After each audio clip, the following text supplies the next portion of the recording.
vamos a platicar ahora con José Luis de la Cruz. ¿Cómo estás, José Luis? Muy buenas tardes. Muy buenas tardes, Darío. Muy bien, gracias por la invitación.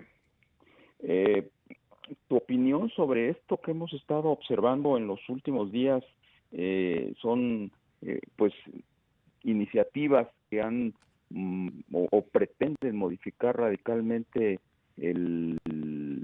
pues la marcha de la economía, que se ha mantenido en buena medida pues en los últimos años.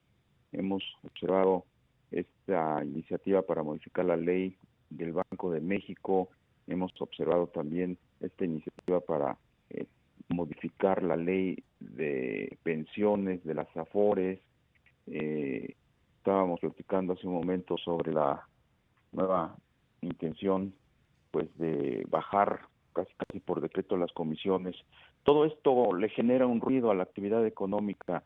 ¿Qué es lo que ustedes están observando desde el instituto? Bueno, yo creo que en esencia es un cambio institucional que me parece el gobierno del presidente López Obrador busca realizar. Considera que con cambios legales en materia laboral, en materia de cómo se regulan algunos flujos de dinero, pues se puede lograr una reactivación de la economía y sobre todo me parece que lo que se busca es tratar de generar un entorno de mayor equidad, de mayor igualdad. Sin embargo, me parece que algunas de estas medidas no necesariamente están en sincronía con las necesidades del país, es decir, con las necesidades de generar certidumbre para la inversión y que sea a través de la inversión como se logre mejorar las condiciones del mercado laboral, porque en realidad gran parte de la precarización del mismo que acaba incidiendo en pobreza es por la informalidad, es por la ilegalidad, y en ese aspecto me parece que si bien algunas de estas regulaciones tienen una buena intención, pues van a chocar con la realidad en donde el México informal pues acaba provocando que la mayor parte de las medidas legales pues no tengan efecto. Por supuesto. José Luis, buenas tardes, te saluda Rogelio Varela. Rogelio, buenas tardes. José Luis, también se dio a conocer el día de hoy pues el dato de producción industrial al mes de octubre, un dato pues positivo, pero también con sus claroscuros. ¿Cómo viste el desempeño del sector industrial al 10º mes del año? Mira, yo creo que se confirman dos cosas. En términos relativos, que la contracción de la economía mexicana en su parte industrial va de alguna forma aminorando su caída. El retroceso de 3.1% evidentemente es mucho menos dramático que lo que vivimos durante el segundo trimestre del año. No obstante, hay que recordar que es la caída número 24 en los últimos 25 meses. Es decir, en realidad lo que estamos viendo es 2 años prácticamente de caídas consecutivas en donde la actividad industrial del país se encuentra en niveles no observados desde hace pues al menos 5 o 7 años. Y desde esa perspectiva, pues me parece que se tiene que considerar que si bien es favorable que sectores como el automotriz, el equipo de cómputo, maquinaria de equipo, es decir, mucha de la manufactura de exportación estén recuperando fuerza, por otro lado no se debe dejar de ver que estructuralmente hay sectores como el textil, el calzado, la propia industria química, el vestido, que siguen cayendo, algunos de los cuales caen todavía a doble dígito, y esto lo que nos muestra es una recuperación heterogénea en donde las brechas se siguen abriendo entre los sectores industriales más desarrollados y aquellos que se han quedado rezagados. ¿Cuáles son esos sectores que se han quedado rezagados, José Luis?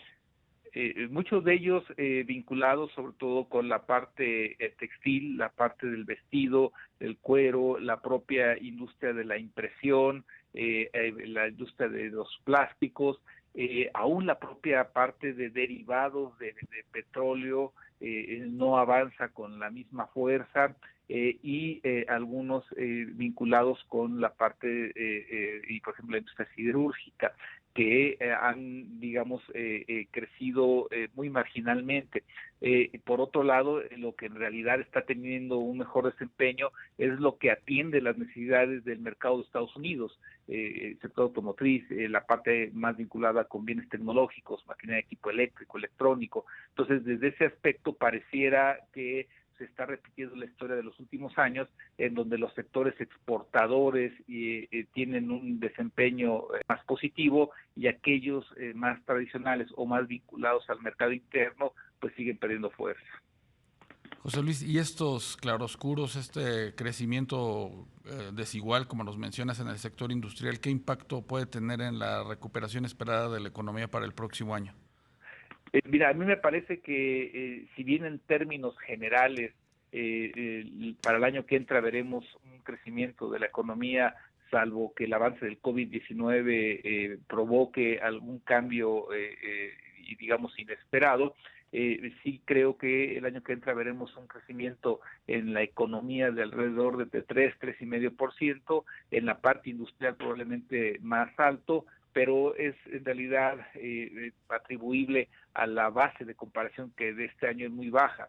Va a haber sectores, por mencionar otro, como el de la construcción, que va a seguir enfrentando problemas, y entonces lo que vamos a ver es que sectores industriales importantes se van a seguir rezagando, en donde su recuperación va a ser marginal, y esto va a acabar incidiendo en un mercado laboral que en la mayoría de los mexicanos tendrá restricciones para encontrar un buen empleo.